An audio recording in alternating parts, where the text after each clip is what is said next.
Bonjour chère Jessica, merci de nous accueillir dans votre potager et espace de permaculture à la Tour Odéon. Merci à vous de venir. Vous êtes une actrice de la transition énergétique en principauté et aujourd'hui nous nous rencontrons pour parler agriculture urbaine, permaculture et surtout pour découvrir comment produire et consommer local permet de participer à la transition énergétique en principauté. Oui, avec plaisir.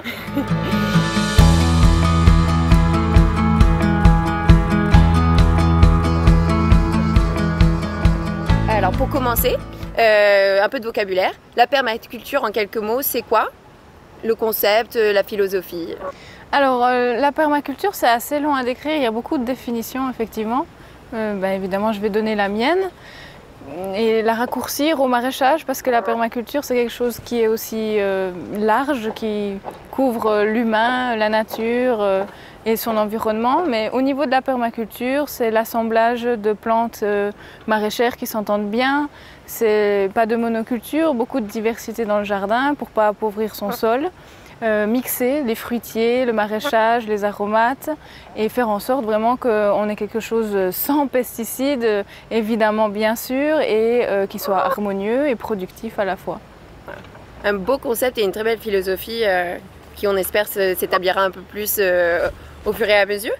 Et pourquoi Monaco? Pourquoi est-ce que tu as commencé à travailler ici dans ce domaine? Alors c'est une longue histoire, mais disons que c'est après une réflexion sur qui j'étais vraiment, qu'est-ce que j'avais envie de laisser comme valeur et promouvoir comme valeur surtout, que je me suis dit, voilà, je jardine sur mon petit balcon, à moi ça me fait du bien, pourquoi ça ne ferait pas du bien aux autres de profiter de cette culture? C'est très généreux, merci beaucoup. Un des premiers objectifs de la mission pour la transition énergétique, c'est de réduire les émissions carbone en général à Monaco. En quoi une agriculture urbaine peut aider à ce projet-là? Alors, elle contribue un petit peu de façon pas utopique, mais un petit peu. Par exemple, sur nos 5 potagers, on a 1600 mètres carrés de culture et donc l'année passée, on a produit 4,5 tonnes de légumes. Donc c'est tout ça qui n'a pas été importé en principauté. Absolument. Et puis, si vous pouvez vous-même produire un tout petit peu, ne serait-ce que sur votre balcon, ben voilà, c'est toujours des choses qu'on ne sera pas obligé d'acheter ou d'importer. Super, oui, donc en résumant, c'est moins de CO2 émis pour les transports des légumes et des fruits qui sont poussés juste ici. Oui. Et aussi, il n'y a pas de production de CO2 avec l'utilisation des produits chimiques et néfastes pour la planète. C'est évident, bien sûr. Très bien, super. En plus de la mission de réduction des émissions de CO2 pour la mission pour la transition énergétique, on est en train de travailler pour la gestion durable et la réduction des déchets à la principauté. Dans le système alimentaire, la permaculture, en quoi ça contribue à cet effort-là? Si tu veux bien, je veux juste rajouter quelque chose sur les émissions de CO2. Oui. Ça peut avoir un effet aussi quand on met des potagers sur les toits, puisqu'on réduit passablement aussi la température des étages en dessous. Donc du coup, ça nous fait un peu des immeubles écolos et surtout, ça recrée beaucoup plus de fraîcheur quand on a des impacts de soleil assez fréquents quand même sur la principauté. Un peu de la clim naturelle, quoi. Exactement, exactement. Et donc pour répondre à ta question, oui.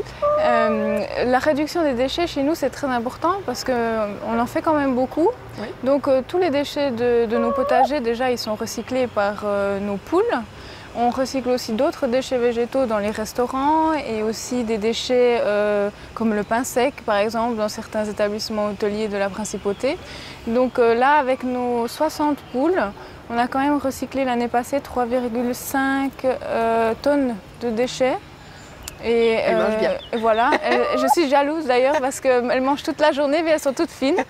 Et donc évidemment en plus de produire des œufs, c'est formidable. Je trouve la poule quelque chose qui contribue vraiment à l'écologie. Merci. Exactement. Tout à fait. Donc la permaculture n'a pas forcément vocation à remplacer entièrement le système alimentaire qui existe de nos jours. N'est-elle pas aussi plus pédagogique?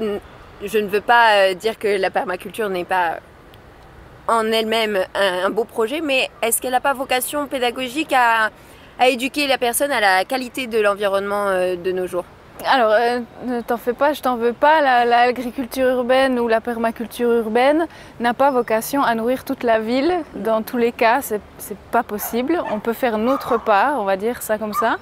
Mais on est un lien déjà avec peut-être les agriculteurs qui sont périurbains ou qui sont à la campagne, un lien de production, de choses que... Parce que je mets beaucoup en avant les variétés anciennes, qu'il y ait beaucoup de diversité, donc ça rappelle peut-être aux gens que justement une tomate c'est pas forcément ronde et rouge, qu'il y en a vraiment beaucoup, qu'on n'en propose plus autant de diversité qu'il y en a. On propose d'ailleurs, c'est assez minable, je m'excuse du terme, mais c'est très pauvre. Oui. Et donc ça c'est sûr, et c'est une vocation forcément par ce biais pédagogique.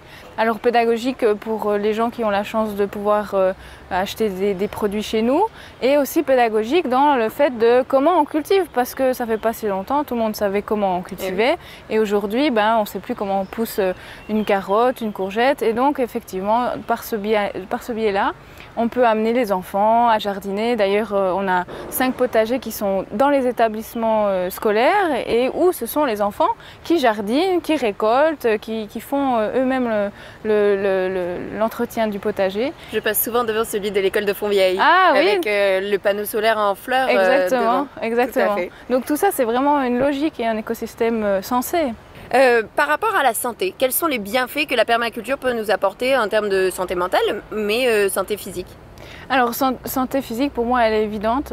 Aujourd'hui, je suis en train de faire des tests pour démontrer ça. Mais comme nos produits sont vraiment récoltés à terme et complètement mûrs, ils ont mûri sur leur plant jusqu'à la fin. Au niveau nutriments, c'est d'ailleurs pour ça on dit souvent qu'ils ont plus de goût. Au niveau nutriments, ils sont juste exceptionnels ou terminés, disons. Et donc, c'est évident qu'un produit frais qui n'a pas été transporté ou qui est mûri dans son camion est forcément meilleur pour la santé, bien sûr. Et en termes de qualité de vie, de pouvoir venir pour toi, par exemple, travailler la terre, en termes de santé mentale, ça doit être incroyable, non? Alors, de pouvoir reconnecter avec la terre. Oui, évidemment, moi, ça me fait énormément du bien. Les gens qui peuvent venir jardiner avec nous aussi. On a un formidable exemple avec le potager de l'hôpital, du CHPG, où on a vraiment une interaction avec le service psychiatrique. On a des gens, des adolescents qui ont différentes pathologies et qui viennent jardiner justement. Ça fait partie de leur cursus d'évolution et on a vraiment depuis maintenant 3 ans un très beau retour. Super. Par rapport à la production d'agricole urbaine, est-ce qu'elle peut échapper à la pollution des villes? Alors il y a plusieurs études qui ont été faites très sérieuses par l'INRA qui démontrent qu'il n'y a vraiment aucun impact entre les légumes et la pollution. Les légumes n'ont pas une absorption de la pollution en ville, donc elle ne le retranscrit pas après sur les légumes. Vous pouvez avoir un dépôt, certes, mais vous allez laver vos légumes, même s'ils sont permacole ou bio, ça c'est une évidence. Et donc non, il n'y a vraiment pas d'impact. Bonne nouvelle. Merci. Nous avons évoqué les bienfaits sanitaires et environnementaux de l'agriculture urbaine. Pour inciter nos adhérents du pacte à s'y mettre, à découvrir un peu plus la permaculture et à devenir des jardiniers de balcon.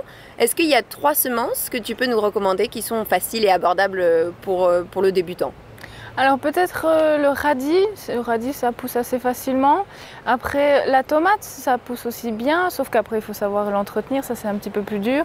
Et puis je trouve que ce qui est vraiment productif, en plus d'être facile à pousser, c'est le cornichon ou le concombre.